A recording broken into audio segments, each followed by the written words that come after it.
टिक्करी border ते अज एक तेज रफ्तार टिप्पर ने डिवाइडर ते बैठियां किसान महिलावां नूं कुचल दिता, जिस विच 3 महिलावां दी मौके ते ही मौत हो गई है। इस हादसे ते दुख जताउंदे होए दिल्ली सीएम अरविंद केजरीवाल ने ट्वीट किया है। उन्होंने कहा कि जेकर केंद्र सरकार अपनी जिद छड्ड के किसानां दी मंग मन लवे तां साडे किसान परिवारां नूं इस तरह सड़कां ते बैठना नहीं पवेगा ਅਤੇ ਅਜਿਹੇ ਦਰਦਨਾਕ ਹਾਦਸੇ ਵੀ ਨਹੀਂ ਹੋਣਗੇ। ਸੋ ਕੇਜਰੀਵਾਲ ਦੇ ਵੱਲੋਂ ਟਿੱਕਰੀ ਬਾਰਡਰ ਤੇ ਵਾਪਰੇ ਸੜਕ ਹਾਦਸੇ ਤੇ ਦੁੱਖ ਜਤਾਇਆ ਗਿਆ ਹੈ। ਟਵੀਟ ਕੀਤਾ ਗਿਆ ਕੇਜਰੀਵਾਲ ਦੇ ਵੱਲੋਂ ਕੇਂਦਰ ਸਰਕਾਰ ਨੂੰ ਆਪਣੀ ਜਿੱਦ ਛੱਡ ਕੇ ਕਿਸਾਨਾਂ ਦੀ ਮੰਗ ਮੰਨ ਲੈਣ ਦੀ ਗੱਲ ਵੀ ਆਖੀ ਗਈ ਹੈ।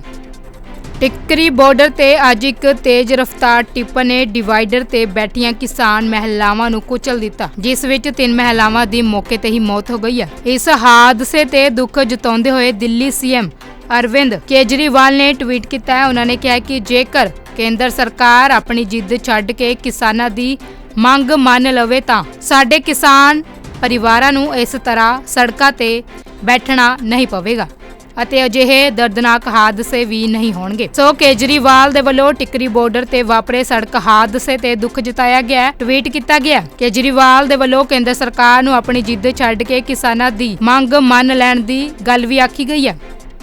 टिक्करी बॉर्डर ते अज एक तेज रफ्तार टिप्पर ने डिवाइडर ते बैठियां किसान महिलावां नूं कुचल दिता, जिस विच 3 महिलावां दी मौके ते ही मौत हो गई है। इस हादसे ते दुख जताउंदे होए दिल्ली सीएम अरविंद केजरीवाल ने ट्वीट किया है। उन्होंने कहा कि जेकर केंद्र सरकार अपनी जिद छड्ड के किसानां दी मंग मन लवे तां साडे किसान परिवारां नूं इस तरह सड़कां ते बैठना नहीं पवेगा ਅਤੇ ਅਜਿਹੇ ਦਰਦਨਾਕ ਹਾਦਸੇ ਵੀ ਨਹੀਂ ਹੋਣਗੇ। ਸੋ ਕੇਜਰੀਵਾਲ ਦੇ ਵੱਲੋਂ ਟਿੱਕਰੀ ਬਾਰਡਰ ਤੇ ਵਾਪਰੇ ਸੜਕ ਹਾਦਸੇ ਤੇ ਦੁੱਖ ਜਤਾਇਆ ਗਿਆ। ਟਵੀਟ ਕੀਤਾ ਗਿਆ ਕੇਜਰੀਵਾਲ ਦੇ ਵੱਲੋਂ ਕੇਂਦਰ ਸਰਕਾਰ ਨੂੰ ਆਪਣੀ ਜਿੱਦ ਛੱਡ ਕੇ ਕਿਸਾਨਾਂ ਦੀ ਮੰਗ ਮੰਨ ਲੈਣ ਦੀ ਗੱਲ ਵੀ ਆਖੀ ਗਈ ਹੈ।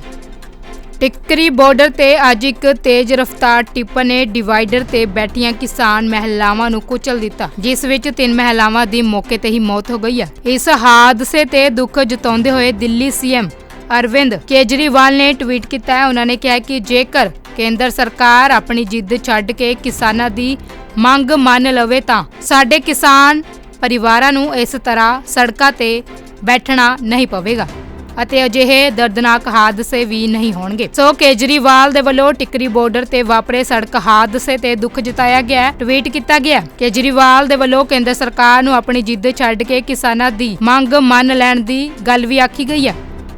टिक्करी बॉर्डर ते अज एक तेज रफ्तार टिप्पर ने डिवाइडर ते बैठियां किसान महिलावां नूं कुचल दिता, जिस विच 3 महिलावां दी मौके ते ही मौत हो गई है। इस हादसे ते दुख जताउंदे होए दिल्ली सीएम अरविंद केजरीवाल ने ट्वीट किया है। उन्होंने कहा कि जेकर केंद्र सरकार अपनी जिद छड्ड के किसानां दी मंग मन लवे तां साडे किसान परिवारां नूं इस तरह सड़कां ते बैठना नहीं पवेगा ਅਤੇ ਅਜਿਹੇ ਦਰਦਨਾਕ ਹਾਦਸੇ ਵੀ ਨਹੀਂ ਹੋਣਗੇ। ਸੋ ਕੇਜਰੀਵਾਲ ਦੇ ਵੱਲੋਂ ਟਿੱਕਰੀ ਬਾਰਡਰ ਤੇ ਵਾਪਰੇ ਸੜਕ ਹਾਦਸੇ ਤੇ ਦੁੱਖ ਜਤਾਇਆ ਗਿਆ। ਟਵੀਟ ਕੀਤਾ ਗਿਆ ਕੇਜਰੀਵਾਲ ਦੇ ਵੱਲੋਂ ਕੇਂਦਰ ਸਰਕਾਰ ਨੂੰ ਆਪਣੀ ਜਿੱਦ ਛੱਡ ਕੇ ਕਿਸਾਨਾਂ ਦੀ ਮੰਗ ਮੰਨ ਲੈਣ ਦੀ ਗੱਲ ਵੀ ਆਖੀ ਗਈ ਹੈ।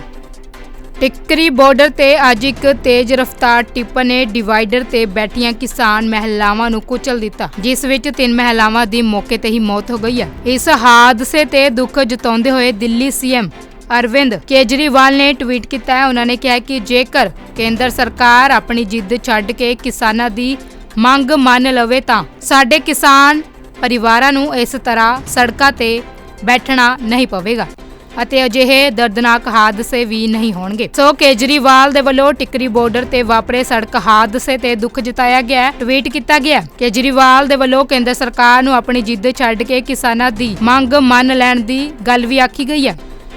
टिक्करी बॉर्डर ते अज एक तेज रफ्तार टिप्पर ने डिवाइडर ते बैठियां किसान महिलावां नूं कुचल दिता, जिस विच 3 महिलावां दी मौके ते ही मौत हो गई है। इस हादसे ते दुख जताउंदे होए दिल्ली सीएम अरविंद केजरीवाल ने ट्वीट किया है। उन्होंने कहा कि जेकर केंद्र सरकार अपनी जिद छड्ड के किसानां दी मंग मन लवे तां साडे किसान परिवारां नूं इस तरह सड़कां ते बैठना नहीं पवेगा ਅਤੇ ਅਜਿਹੇ ਦਰਦਨਾਕ ਹਾਦਸੇ ਵੀ ਨਹੀਂ ਹੋਣਗੇ। ਸੋ ਕੇਜਰੀਵਾਲ ਦੇ ਵੱਲੋਂ ਟਿੱਕਰੀ ਬਾਰਡਰ ਤੇ ਵਾਪਰੇ ਸੜਕ ਹਾਦਸੇ ਤੇ ਦੁੱਖ ਜਤਾਇਆ ਗਿਆ। ਟਵੀਟ ਕੀਤਾ ਗਿਆ ਕੇਜਰੀਵਾਲ ਦੇ ਵੱਲੋਂ ਕੇਂਦਰ ਸਰਕਾਰ ਨੂੰ ਆਪਣੀ ਜਿੱਦ ਛੱਡ ਕੇ ਕਿਸਾਨਾਂ ਦੀ ਮੰਗ ਮੰਨ ਲੈਣ ਦੀ ਗੱਲ ਵੀ ਆਖੀ ਗਈ ਹੈ।